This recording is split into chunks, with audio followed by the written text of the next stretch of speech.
You're not going to do these things if you don't give a shit about yourself. So that's what I mean when I say I've come to care more what I think of me than what other people think of me. For me personally, the process of forming healthy boundaries was about figuring out what do I like and not like, and then how do I live my life such that I have more things I like in it and less things I don't in it. Hi, I'm Barb Nangle. I want to welcome you to my podcast, Fragmented to Whole Life Lessons from 12-Step Recovery, where I help people heal their emotional, psychological, and spiritual wounds and make deep, lasting changes in their lives. I'm the founder and CEO of Higher Power Coaching and Consulting, LLC, where I coach people on how to develop healthy boundaries. On this podcast, I share my experience, strength, and hope from recovery. I don't support or endorse any particular 12-step recovery fellowship, and I don't claim to speak for any particular 12-step fellowship. I also don't believe that 12-step recovery is the only way to recover. You might need additional help. My hope is that you'll find my words concretely helpful in improving your life, whether you're in recovery or not. This is episode 161, How to Care More What You Think of Yourself Than What Others Do. This is by far the most important thing that enabled me to go from having no boundaries to being able to have really healthy boundaries. And that is, I have come to care more what I think of me than what other people think of me. So here's how you do that. Keep in mind, this doesn't mean that I don't care at all what others think of me. Of course I do. I'm a human. Also, I'm a recovered people pleaser. So of course I care what others think of me. But what other people think of me has become far less important than what I think of me. I used to be willing to throw my integrity out the window. I'd say yes to things I didn't want to do. I'd volunteer for things I really didn't want to put my efforts into because I cared so much what other people thought of me. I didn't want them to think that I was bad or uncaring. I wanted them to like me. I didn't understand at the time that that was my motivation, though. I didn't realize I was so invested in what other people thought of me. In fact, when I first got into recovery and somebody asked me one time if I was doing something helpful for someone so they'd like me, I was like, no. But then after a while, I thought about it and it sunk in and I was like, holy shit, I am doing it because I want them to like me. Or at least think good things of me, like that I'm nice or I'm helpful or I'm kind or I'm smart or whatever. So I was willing to throw my integrity out the window. I was willing to lie for the chance that people would like me. I'd lie and say yes when I meant no, or I'd say I didn't like things that I did for fear of what others would think. And what that meant ultimately was that I didn't like me. I definitely didn't like my life. I was overwhelmed, exhausted. I was constantly bending over backwards for other people. I lived with a sense of urgency all the time because I was trying to live a bunch of other people's lives rather than just the one life that I'm in charge of, my own. What's happened over time is that I've really started living in line with my values. That means I say yes to things that light me up, and I say no to things that don't. And I say no to things that I don't really care for. And I've really shored up my integrity by living in line with my values.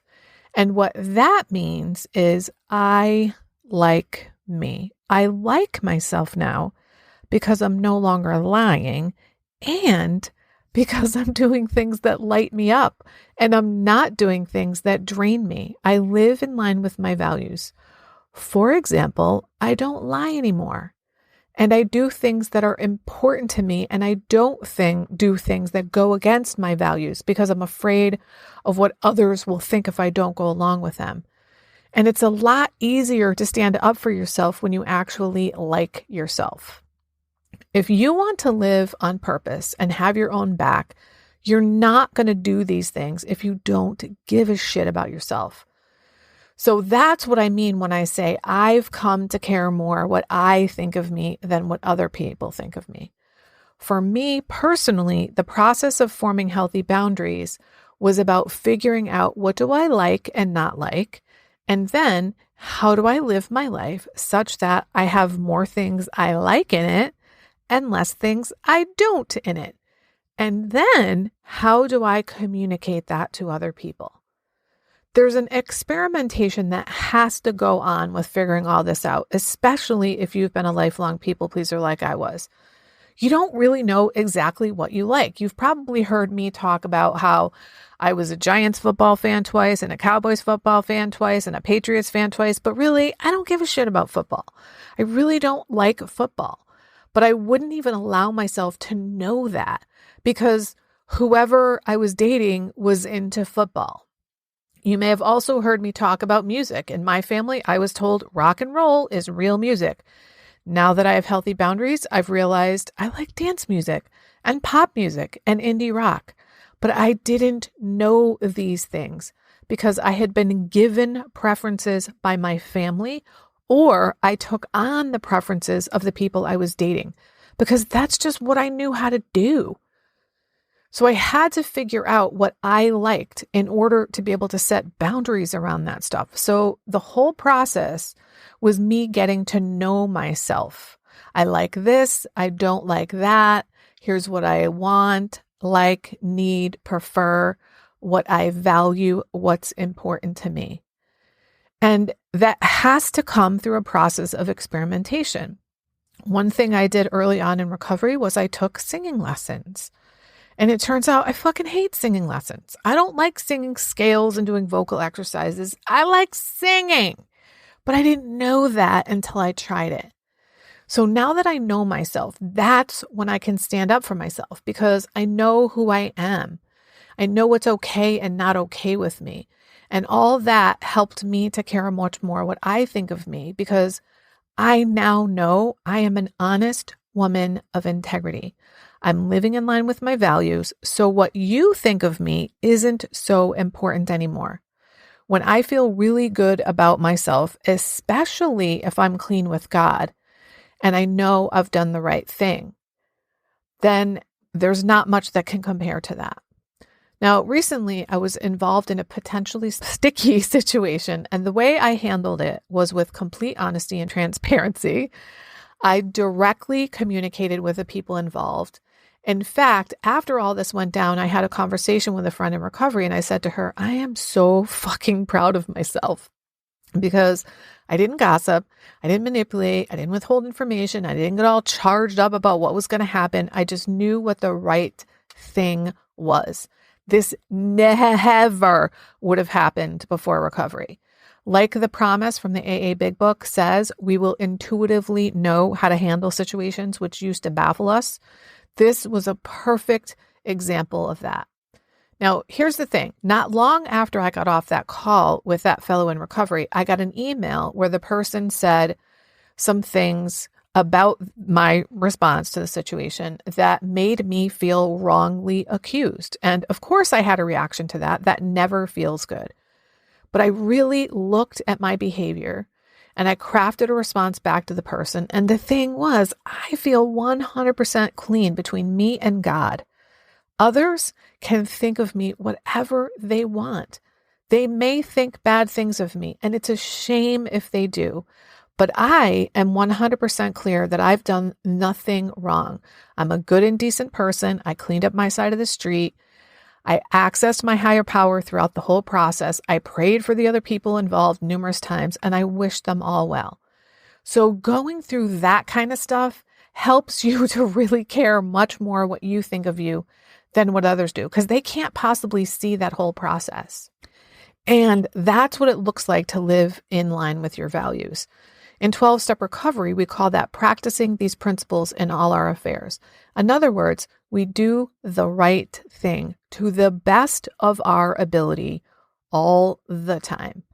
And that is why we're able to stay clean and sober, because we give a shit about ourselves, because we're living in line with our values and we don't care so much what other people do.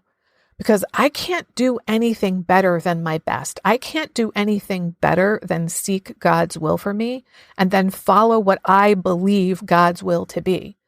So if somebody else wants to hold me to a higher standard than that, they can go ahead and do that, because I don't know how to get any higher than that. Now, if all this happens and new information comes to light, which is precisely what happened in my situation, then you do the next right thing. I found out that there was a huge piece of the puzzle that I didn't know about, and knowing it would have changed the way I handled the situation. So once I got that new information, I went back to the folks involved, owned my shit, apologized, and told them, here are the actions I'm going to take moving forward to remedy this. I'm not beating myself up because I did the absolute fucking best I could at the time.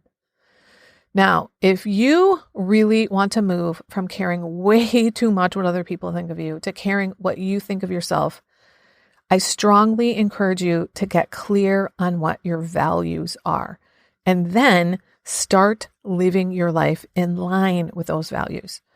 If you feel like you need help with getting clear on your values, I would love to help you out. And I'm happy to give you a free 30-minute complimentary coaching session. I put a link in the show notes for that. All you have to do is click on it and you can sign up for a Zoom call with me. And I'll help you get some clarity on your values so you can start shoring up your integrity and get to caring more what you think about yourself than what other people do. I was recently reminded by a friend that when I first started recovery, I didn't feel lovable. I almost can't believe that I used to feel that way, and that I kind of forgot something so profound, because I truly love myself now. And I want that for everybody. If you don't love yourself, there's literally nothing that can make up for that. I created something exclusively for my private clients, since many of them don't love themselves. And I've now opened up my private vault to share it with up to 10 people individually. It's called the Self-Love Sprint. You'll grow to love yourself and truly feel worthy, so you can stop saying yes when you really want to say no, stop neglecting yourself and putting everyone else first. Stop saying all kinds of nasty shit to yourself. That is not what people who love themselves and feel deserving do. You'll stop being afraid that others will think that you're selfish for taking time to care for yourself. This is also for you if you don't really know who you are because you've always been such a fucking chameleon. Go to higherpowercc.com/love sprint. Remember, I'm only offering 10 of these, so don't wait. If you like this podcast, and I'm guessing you did or you wouldn't still be listening, then you're gonna love the other things I have to offer. If you'd love pre-release podcast scripts and episodes before anyone else gets them, or if you'd love access to content from my private vault that I developed exclusively for my private clients, which is like having a work session with me without me actually being there, go to patreon.com/higherpowercoaching. There are 3 tiers ranging from as low as $4 up to $24 a month.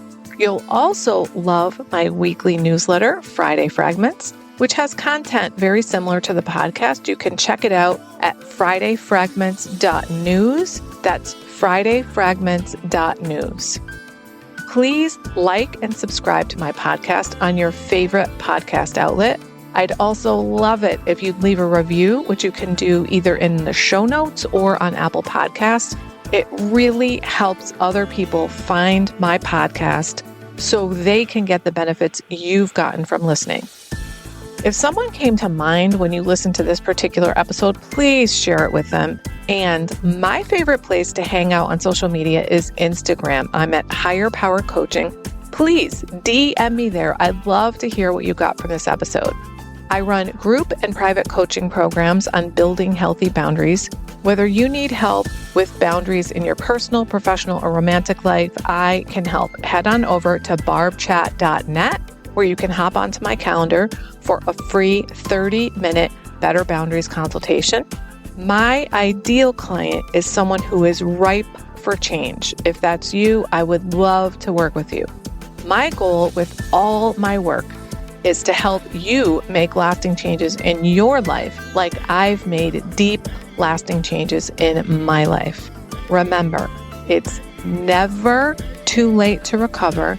No one is beyond hope, and healing is possible. Thanks for listening.